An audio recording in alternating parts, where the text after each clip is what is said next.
We'd just like to ask you some questions about your work with the orangutans. Sure, no, that'd be wonderful. Do you want to fire away? Okay. Sure. What organisation do you work for? I work for the Orangutan Project. Yeah, okay. So what is the Orangutan Project working to achieve? We have a mission statement which pretty much defines our objective or our primary cause, which is to ensure the survival of both the Sumatran and Bornean orangutan species, and also promote the welfare of orangutans in general. So that means orangutans that aren't necessarily in the wild, they may be in zoos or in care centres, to also sort of try and look after them.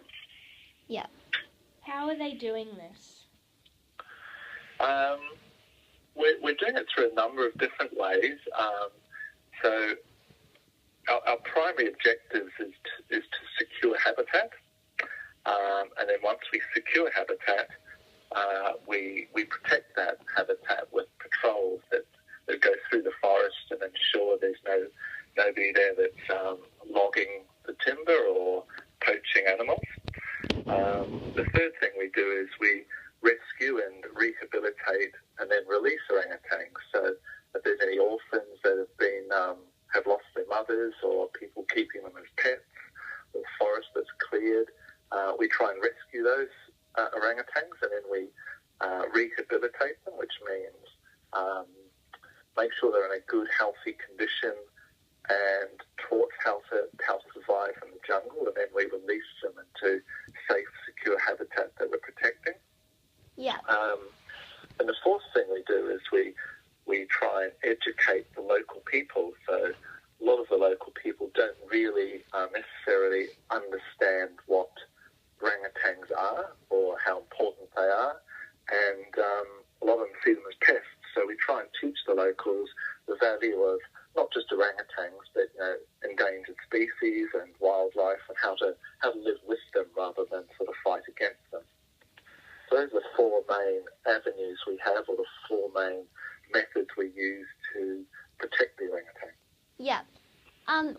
So why was the Orangutan Project formed? It was formed by Leif Cox, and you can read more about him on our website, but it was formed by Leif back in 1999. He used to be a zookeeper at Perth Zoo and other zoos, and he worked very closely with primates, and in particular the orangutan for many, many years. And when he went back to Sumatra and Borneo and saw these animals in the wild, it really, really made him realise that these animals are far too intelligent and to be kept in captivity, and they really need to survive in the wild if they're going to survive as a species. So that's what prompted the organisation to be formed. Yeah. Has the Orangutan Project had success? Most definitely. We obviously measure our success by protecting the orangutans in the wild. And we've got a number of different projects that we run that do this. Maybe the best example is an area in Sumatra that's called the 30 Hills National Park. And what we've done there is we've worked with some of our partners, and we've protected that park. So we now manage a lot of the security in that park to stop poachers. And we've also released in this one park, we've released around about 160 orangutans. And the really amazing thing about this particular project is that orangutans in this particular area were extinct before we came there and re-released them. So they hadn't been seen in those forests for over 100 years. So we've released them, and now some of those released orangutans have had their own babies, so we know the population is surviving. That's a measure of our success to see that happening. Yeah. What can regular people change in their daily routine to help save the orangutans? That's a very difficult question. The main problem is habitat loss, and that happens for a number of different reasons. So the forests are basically cut down because people can sell the timber and make a lot of money. And then after that's happened, people then plant palm oil plantations, which you've probably heard about.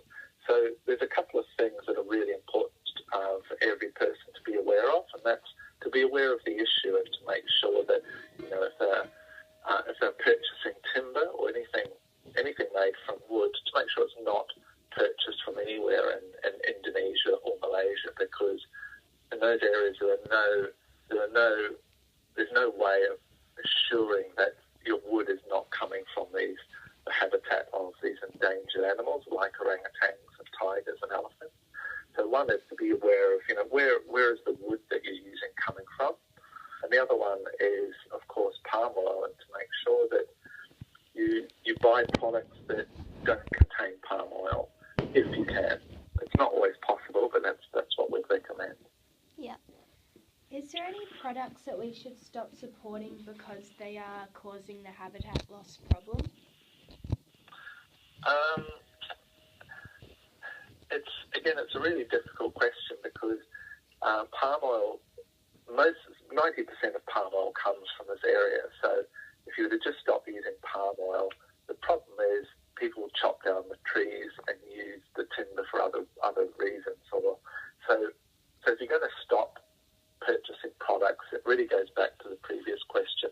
If you're buying something timber and they don't know where it's from, or they say it's from Indonesia or Malaysia, you shouldn't buy it. So you shouldn't support products made out of timber from those areas. And if you're looking at a product in the supermarket and you can see it contains palm oil, then you shouldn't purchase that. There's other products you can purchase. The problem with that is that palm oil is also listed as vegetable oil, so sometimes it's a bit hard to spot. But just being aware of it is important. Yeah. How did the orangutan problem originally occur? Look, it originally occurred because, I guess to put it simply, because people are greedy. So people see a forest and they see the value, that how rich they can become by chopping down all of the trees and selling them.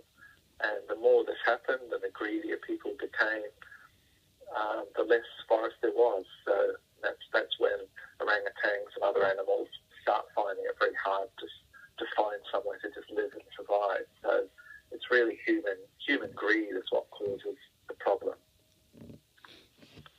What do the donations for your organisation go towards?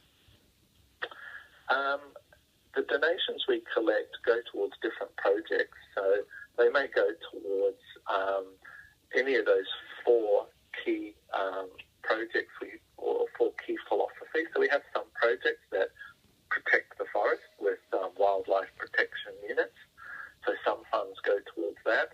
Other funds go towards purchasing land and then regenerating it. So if all the trees or a lot of the trees have been destroyed, then we purchase the land and we replant the trees.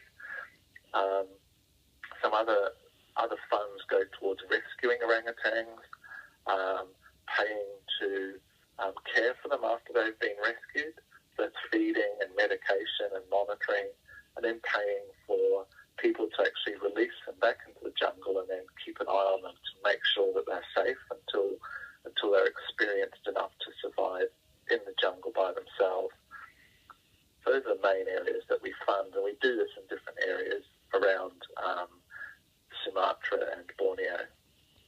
Yep. And the last question is, what do you see for the future of the orangutans?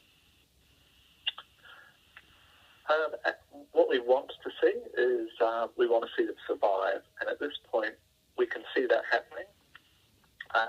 So our mission is really to make sure that in Sumatra and Borneo there are areas of park and national park that are still big enough that orangutan populations can survive in the wild. That's our primary mission. Yeah. And that's what we'd like to see for the future. Yeah. Okay, well, thank you so much for your time, Troy. I really appreciate you taking us on as a project. Yeah. And I wish you both all the best. Thank Good you. luck. Thank you for your time. See ya. Okay, see you. Bye-bye.